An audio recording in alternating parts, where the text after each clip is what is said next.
솔로몬이 태어났습니다. 너무 귀하고 아름다워서 하나님께서는 여디디야라는 이름을 붙여줄 정도였고, 솔로몬은 원래 이제 지혜가 있는 사람인데 아버지 다윗의 뒤를 이어서 왕이 됐습니다. 왕이 되고 난 다음에 기브온 산당, 이 기브온이라고 하는 지역에 있는 산당이죠. 이 산당에 가서 일천번제를 드렸죠. 그러니까 일천번제를 드렸다고 하는 것은 이 번자가 순서 번자, 그러니까 1000번 드렸다라는 얘기가 아니라 태울 번자입니다. 소 1000마리를 태워서 드렸다 해서 1000번제인 겁니다. 그러니까 1000번제를 하실 분들은 1000번 나눠서 하는 게 아니라 1000번 걸 한꺼번에 하는 거예요. 한꺼번에 태우는 거예요. 1000개를. 예, 그렇게 되는 거기 때문에 그 1000번제에 대해서 좀 잘못되이 시행되는 것들 따라가지 않았으면 좋겠고요. 1000번제를 드리고 하나님 앞에 이제 거기서 이제 자기 자신의 어떤 신앙 고백, 믿음의 고백을 한 거죠. 그러니까 지금 이 시기는 솔로몬이 가장 믿음이 좋을 때입니다. 자기 아버지가 했던 행위를 그대로 따르고 하나님의 말씀대로 순종하던 시기, 요때 이제 1000번제를 드린 거죠. 1000번제를 드리고 거기에서 잠을 잘 때 밤에 꿈에 하나님께서 솔로몬에게 나타나셨습니다. 나타나셔가지고, 야, 내가 너에게 무엇을 줄까?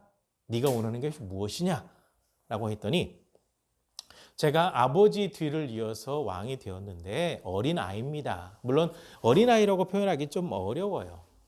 왜냐하면 30세 정도 돼서 왕이 됐기 때문에 어린아이는 아니거든요. 그런데 하나님 앞에서 저는 어린아이입니다. 그래서 재판할 줄을 잘 모르니까 듣는 귀를 주셔서 백성들을 다스릴 때 잘 재판할 수 있도록 해주십시오. 해서 지혜를 구하게 되죠. 그래서 이 솔로몬의 말을 듣고 네가 장수하는 것도 부자 되는 것도 원수가 망하는 것도 구하지 않고 백성들을 잘 다스릴 수 있는 지혜를 구하는구나. 네가 구하는 대로 내가 모든 지혜를 주겠다. 뿐만 아니라 부귀와 영광도 너에게 주겠다. 부자 되게 해주고 많은 사람들 앞에 칭송받는 것까지 해주겠다라고 약속을 하셨죠. 그러니까 하나님의 마음에 합하게 되면 하나님께서는요, 후하게 주시는 분이거든요. 훅이 되어 넘치게 주시는 분이거든요. 그러니까 솔로몬이 구했던 것보다 더 많은 것을 하나님께서 허락해 주셨고, 거기에서 하나님의 음성을 듣고 내려와 가지고 그 유명한 솔로몬의 재판이 나오죠. 2명의 여인이 와가지고 한 아이를 두고 서로 내 아이라고 싸우니까 거기서 솔로몬이 지혜를 발휘해서 친어머니를 찾아서 아이를 친어머니에게 돌려주게 되고, 이 지혜를 보고 난 다음에 지켜보던 신하들도 백성들도 왕을 두려워하게 되었다라는 이야기가 이 성경에 기록이 되어 있습니다. 원래 지혜로운 사람인데 하나님 좀 더 잘 다스리고 백성들을 올바로 판단할 수 있는 지혜를 주십시오라고 할 때 하나님께서는 그보다 더한 것을 허락해 주셨다라는 거죠. 그러니까 구하는 것보다 더 주시는 하나님의 이 사건은요, 이 솔로몬의 이 기브온에 있었던 일뿐만 아니라 굉장히 많이 여러 곳에 기록이 되어 있습니다. 후히 주시는 분이시거든요.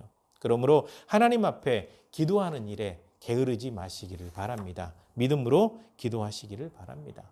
사도 바울이 기도의 유익을 너무나도 잘 알고 있는 사람입니다. 그래서 예수님 만나는 사건이 있었잖아요. 다마스쿠스에 예수님 믿는 사람들이 있다고 하니까 체포에다가 죽이려고 가다가 거기에서 밝은 빛을 보고 예수님을 만나게 되죠. 그러고 난 다음에 아라비아 광야로 가서 15일 정도를 기도하고 묵상하고 준비하고 난 다음에 돌아와서 복음을 전하거든요. 그러니까 기도한다는 것의 유익, 그리고 기도하는 것의 중요성을 바울 사도는 너무나도 잘 알고 있습니다. 그래서 이 바울이 쓴 편지가 무려 13통이거든요. 신약 성경에 굉장히 많은 부분을 차지해요. 여기 내용 가운데 본인이 기도하거나 또 편지를 받는 성도들에게 기도 부탁을 하거나 그리고 본인이 전도에서 세운 교회를 위해서 기도하는 내용이 여러 군데 나옵니다. 그러니까 기도하는 것이 얼마나 중요한지를 잘 알고 있죠.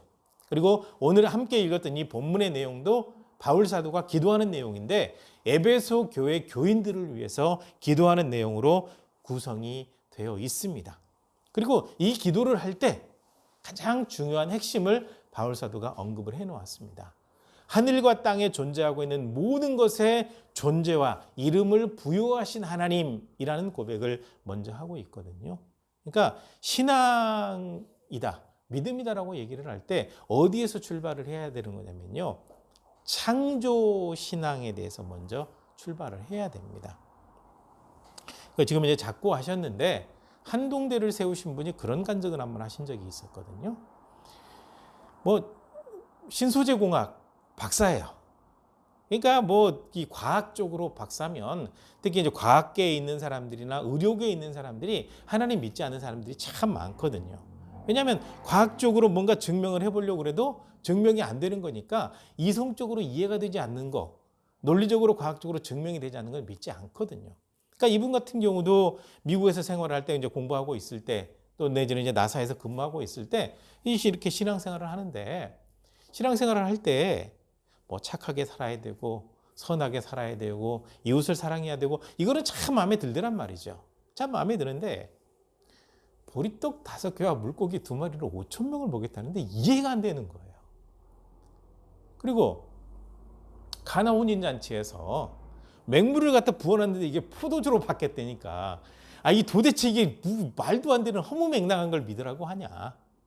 그래서 믿음을 갖는데 참 어려웠어요. 어려웠다가 창세기 1장 1절과 2절을 공부할 때 창조신앙에 대해서 확신이 딱 들어오니까 나머지가 싹 문제가 해결이 돼버린 거예요.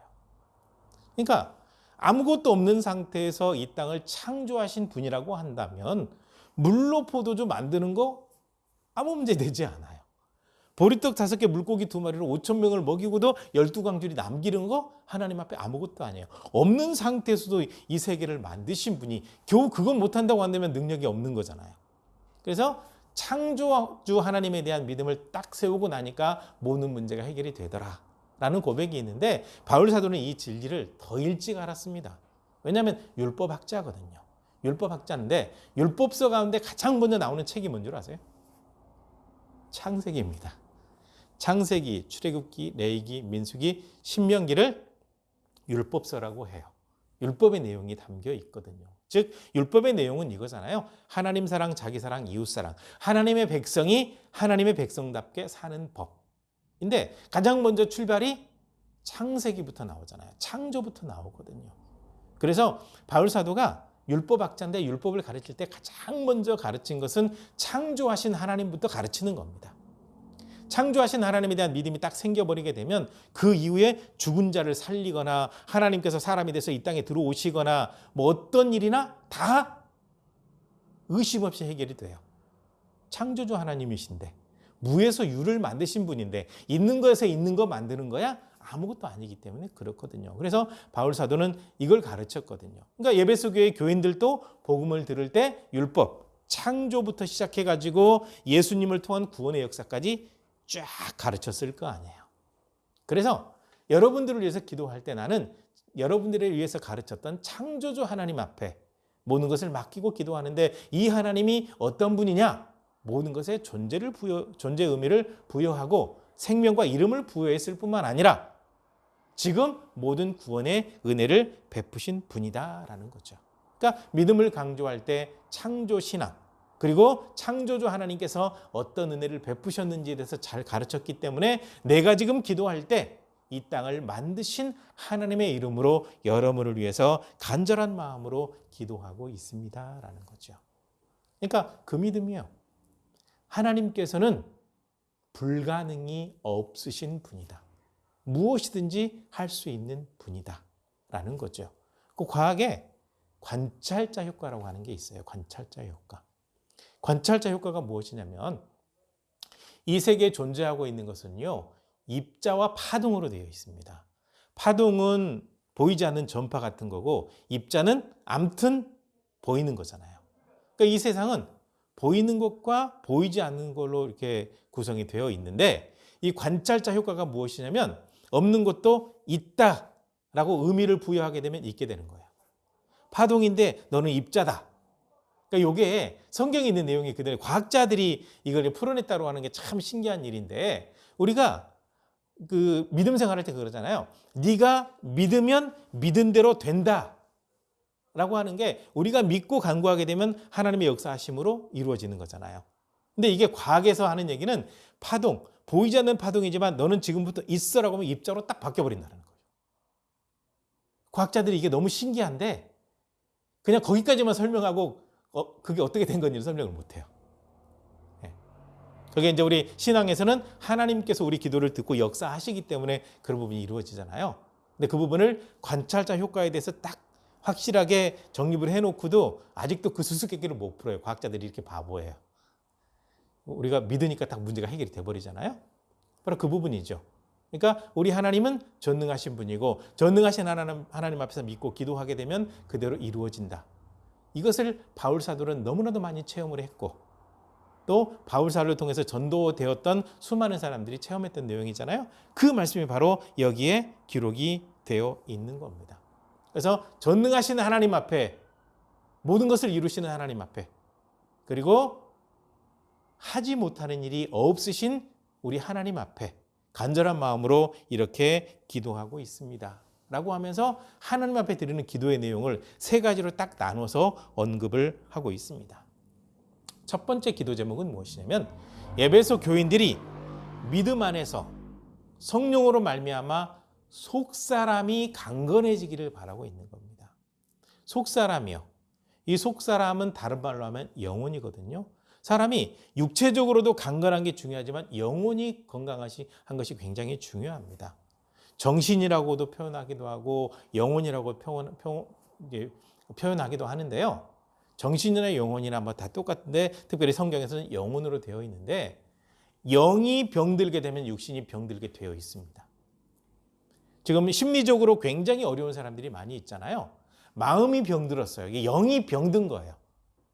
교회 다니는 사람들 가운데도 믿음이 확실하게 세워져 있지 않고 여러 가지 많은 불안과 혼란이 있게 되면 우울증을 앓는다든지 불안장애 강박장애를 앓는다든지 이런 일이 많이 발생하게 되는데 다른 말로 표현하면 심리학적으로 표현하면 마음이 아픈 거고 심리가 아픈 거고 성경대로 표현하면 영혼이 병들어 있는 거죠.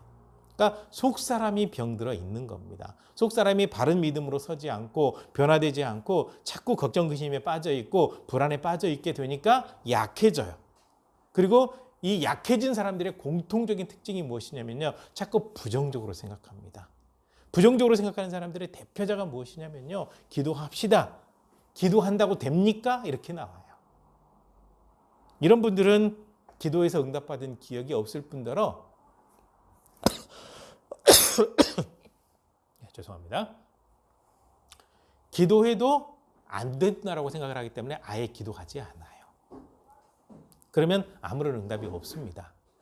그렇게 되면 속 사람은 절대로 강건해질 수가 없는 거죠. 바른 믿음으로 설 수가 없는 겁니다. 하나님께서는요, 사람을 쓰시거든요. 사람을 쓰실 때 사람을 하나님께서 고쳐 쓰시는 거예요. 성령의 역사로 강건적으로 임하셔서 마음을 치유하고 영을 치유하고 여러 가지 많은 능력을 하나님께서 주신단 말이죠. 이렇게 할 때 특별히 믿음을 가지고 있는 사람들은 말씀을 통해서 선한 사람으로 만드세요. 하나님께서 선하신 분이기 때문에 선한 사람으로 만들고 선한 사람을 통해서 전도라는 방법을 통해서 복음을 전하시거든요.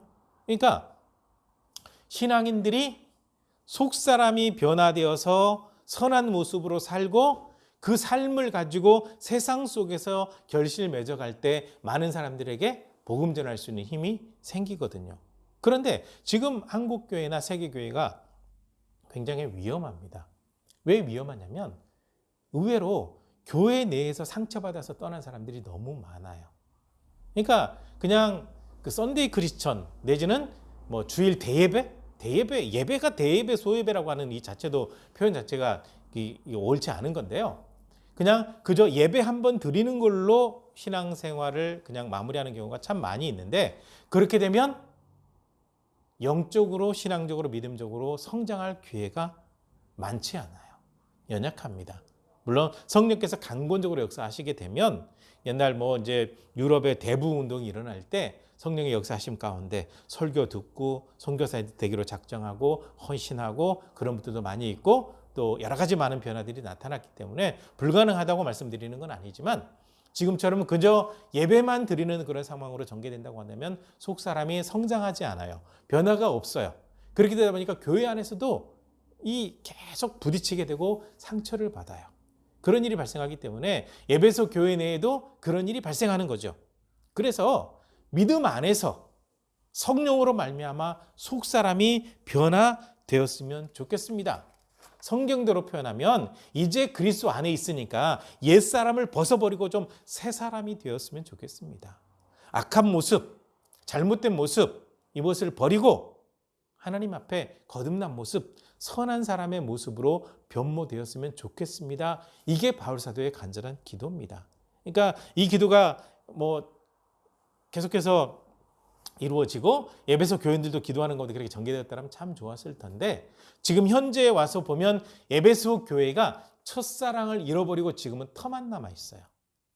그러니까 바울 사도는 그런 일이 발생하지 않도록 하기 위해서 에베소 교회 성도들이 성령으로 말미암아 속 사람이 변화되었으면 좋겠다라는 거거든요. 영적으로 강건해지는 거예요. 오늘날 우리에게도 마찬가지입니다. 한국 교회의 그 뜨거웠던 역사가 사라지고 1200만 뭐 이렇게 얘기하던 시대는 이제 지났어요. 600만, 500만, 400만? 모르겠어요. 정확히 모르겠습니다. 얼마나 될지. 800만 얘기하고 있는데 800만이요? 절반 정도밖에 안 될 가능성도 굉장히 높아요. 그 정도로 위험에 빠졌다라고 하는 것은 무엇이냐면 성령 안에서 속 사람이 변화되는 일보다는 그저 복받는 방향으로 전개되는 일들이 많다 보니까 그런 문제가 발생하고 있거든요. 그러니까 바울사도의 이 간절한 마음, 이 마음을 우리가 좀 알 수 있었으면 좋겠습니다. 그래서 다른 사람은 다 빼더라도 우리가 먼저, 내가 먼저 속 사람이 성령 안에서 변화되도록 말씀으로 무장하고 점점 변화되어가는 그런 모습이 있어야죠. 그렇게 되어야 하나님께 영광 돌리는 모습이 되고요. 주님 오셨을 때도 부끄러움이 없이 주님을 만날 수가 있는 겁니다. 그다음에 두 번째 기도는 무엇이냐면 에베소 교인들이 믿음으로 말미암아 주님을 더 깊이 사랑하기를 바라는 기도를 하고 있습니다. 주님을 깊이 사랑한다라고 하는 것은 주님 중심이 된다라는 겁니다. 신앙인들에게 가장 중요한 판단 기준은 믿음입니다. 믿음이 있냐? 하나님의 백성이다. 믿음이 없냐? 하나님의 백성이 아니다. 이걸로 판가름이 되잖아요. 신앙인이냐 아니냐? 믿음으로 판가름을 하는 겁니다. 그러면 이 믿음을 가진 사람은 어떤 사람이냐? 주님을 깊이 사랑하는 사람입니다. 누군가에게 사랑에 빠지면 온통 그 사람 중심으로 가요. 중심으로 가는데 여기에서 조금 엇나가게 되면 그때부터 이제 스토킹이 되는 거예요. 스토킹이. 그거는 서로 주고받는 사랑이 되지 않다 보니까 그런 문제가 되고 있거든요. 그런데 우리가 주님을 사랑하는 것은 아무런 문제가 되지 않아요. 왜냐하면 주님께서 우리를 먼저 이미 사랑하셨어요. 우리가 주님을 사랑하지 않을 때 이미 주님께서 우리를 사랑하셨기 때문에 우리가 주님을 사랑하고 주님 안에 거하게 되면 균형 잡힌 믿음, 영적인 모습이 되기 때문에 아무런 문제가 되지 않습니다. 그래서 중요한 건 뭐냐면 믿음 안에서 주님을 사랑하는 마음, 이것이 흔들리지 않아야 된다는 거죠. 주님 중심의 삶이요. 주님께서 원하시는 뜻이 무엇인지, 어떤 걸 주님께서 기뻐하시는지, 무엇을 하든지 하나님의 뜻을 이루기 위해서 살아가는 그런 모습이 될 때 주님을 깊이 사랑하는 모습이 되는 겁니다. 주님 중심이죠. 그래서 옛날에 아주 유명한 소설책이 하나 있었잖아요. 예수님이라면 어떻게 할 것인가. 지금도 뭐 많은 분들이 읽는 책 가운데 하나거든요. 그래서 이제 핵심적으로 생각하고 있는 것이 뭐 어떤 사업을 하려고 할 때 주님이라면 이 사업에 대해서 어떻게 판단을 내리실까? 다른 사람과 대화를 나눌 때에도 어떤 일을 추진할 때에도 예수님이라고 한다면 이 일에 대해서 어떻게 생각하실까? 그렇게 되면서 그 본인들 교회뿐만 아니라 지역사회를 변화시키고 복음을 전하게 된다라고 하는 그런 내용의 소설이 바로 예수님이라면 어떻게 할 것인가 라고 하는 부분인데 주님을 사랑하게 되면 그렇게 된다라는 거예요. 주님이라면 어떤 걸 원하고 계실까? 그러니까 바울 사도가 에베소 교인들에게 간절히 바라고 있는 게 바로 그거거든요. 믿음 안에서 주님을 더 깊이 사랑하는 사람. 사람 중심이 아니라 예수님 중심, 주님 중심으로 살아가는 거룩한 삶. 그 모습이 되어서 흔들리지 않기를 간절히 바라고 있는 겁니다. 그러니까 믿음 안에서 진짜 주님을 사랑하는 신앙인이 되었으면 좋겠습니다. 그러니까 본인이 기도하고 있을 뿐만 아니라 에베소 교회에 보내는 편지 내용 가운데 나는 여러분들이 이렇게 되기를 기도하고 있습니다. 라고 얘기하고 있고요. 세 번째로는요. 에베소 교인들이 지식으로 말미암아서 주님을 더 깊이 알았으면 좋겠다라는 겁니다.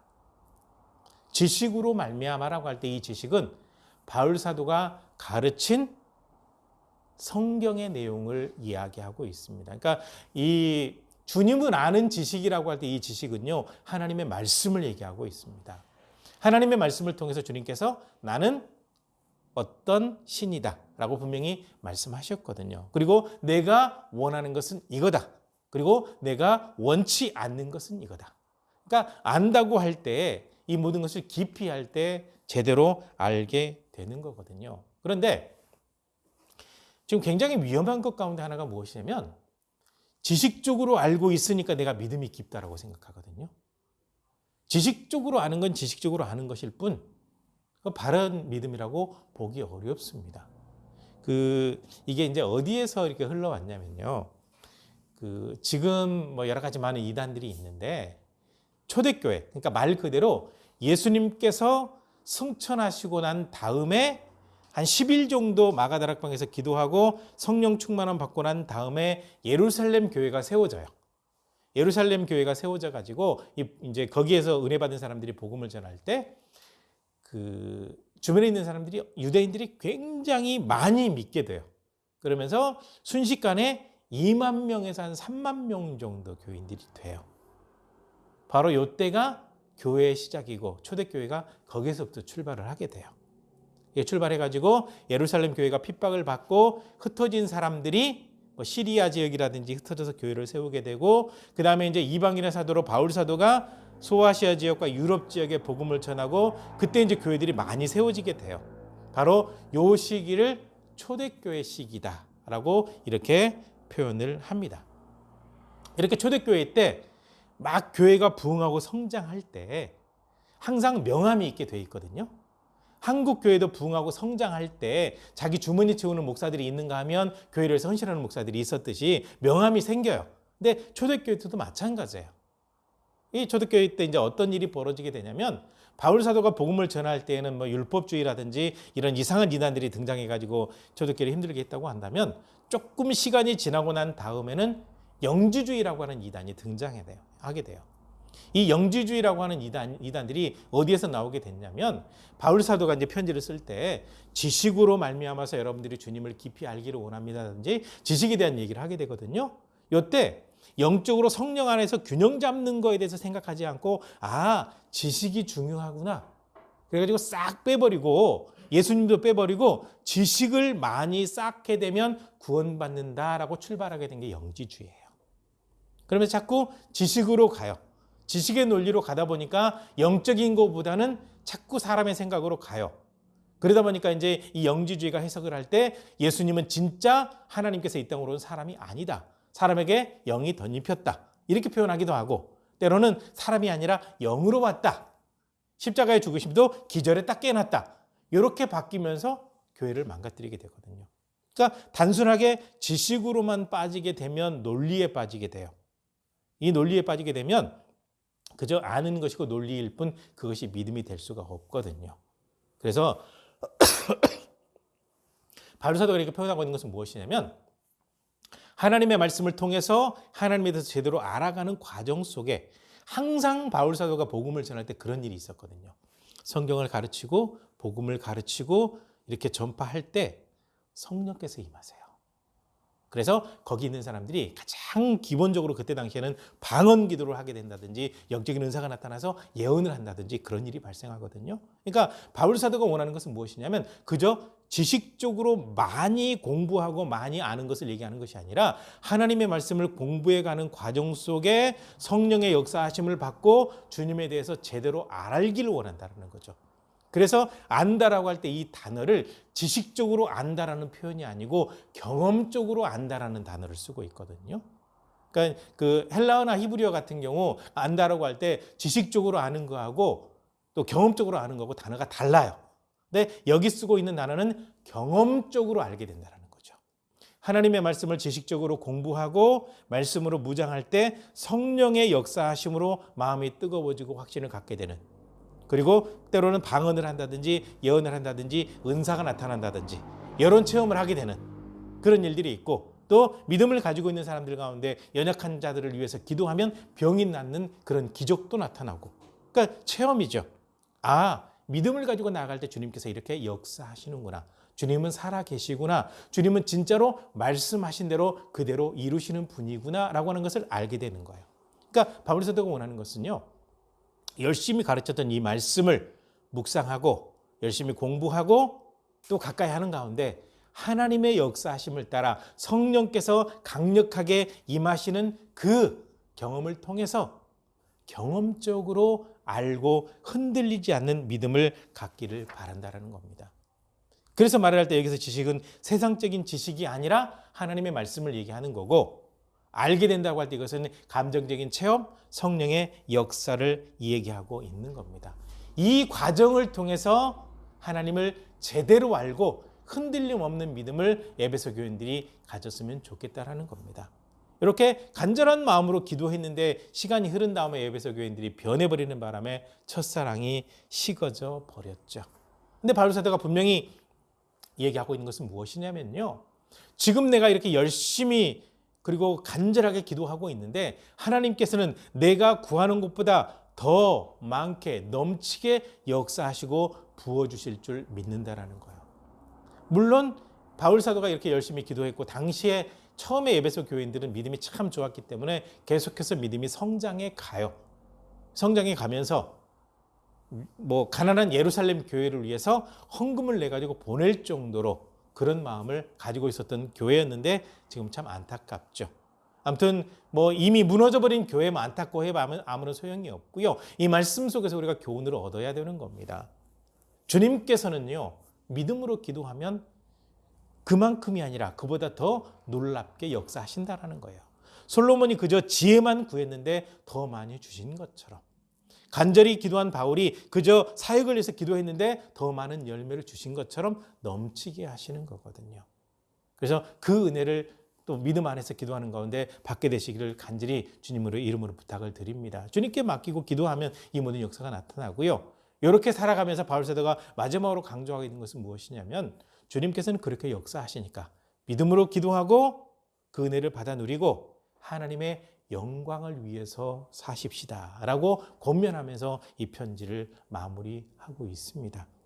우리가 주님 앞에서 바른 믿음을 가지고 영적으로 세워지는 거 참 중요합니다. 그래서 바른 믿음으로, 영적으로 뜨거운 믿음으로 성장하시기를 바라고요. 기도하면 응답하시는 하나님 앞에 어떤 기도가 되었든지 다 내어놓고 기도하시기를 바랍니다. 주님께서는 우리가 기도한 것보다 더 놀랍게 역사하시거든요. 그래서 그 은혜를 받아 누리시고 하나님의 살아계심을 증거할 수 있는 믿음이 되시기를 주님의 이름으로 간절히 부탁을 드립니다. 기도하시겠습니다.